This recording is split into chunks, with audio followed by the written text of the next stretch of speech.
Welcome back. President Trump says he is considering sanctions against Russia over the ongoing war in Ukraine. He's also reversing a pause on shipments of weapons from the U.S. to Ukraine. And this comes as Russia launched its largest ever drone attack in a 3-year conflict.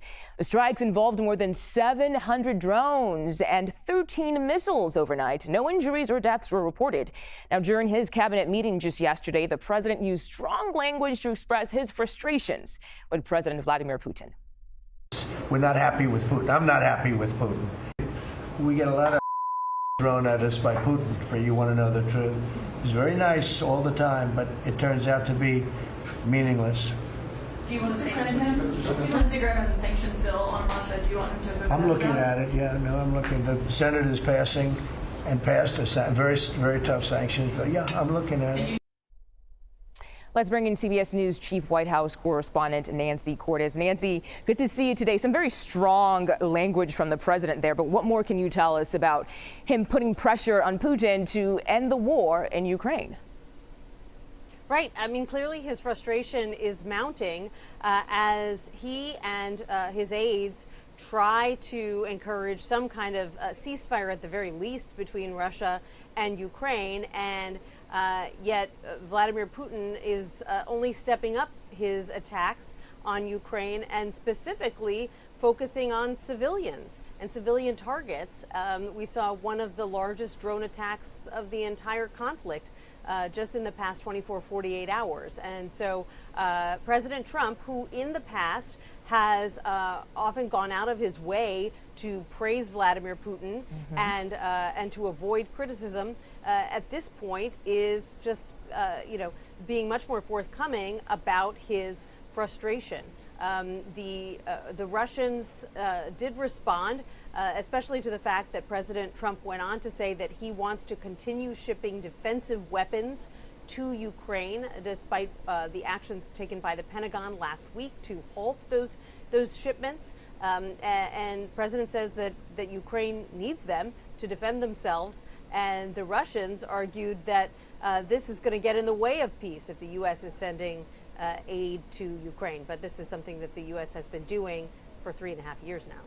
And you know, Nancy, that's actually a good point there, because do we know why it was paused in the first place? Who authorized that pause and why the reversal?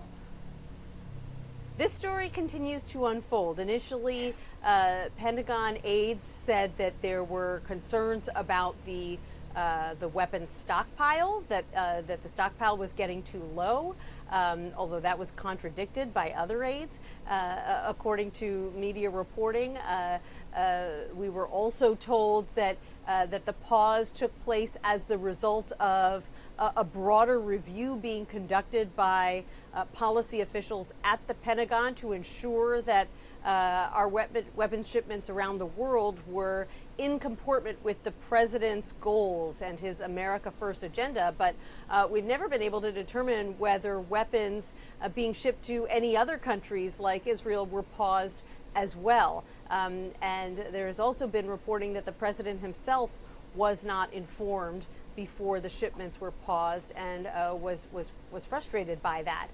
So now he is saying point blank that he wants at least shipments of defensive weapons to resume.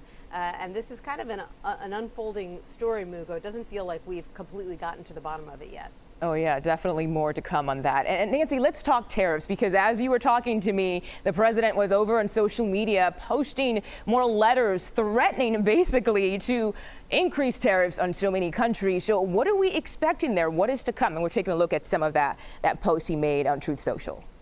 There we go. We've been waiting for these letters. He said yesterday that there would be 7 more letters coming out today. He sent 14 letters to countries on Monday, basically telling them that they now have until August 1st to finalize their new trade deals with the United States. Otherwise, he's going to be imposing really significant tariffs on them, 25%, 30%, 40%, which is something that those countries are definitely looking to avoid. And so, these letters are basically meant to kind of push these countries off the fence.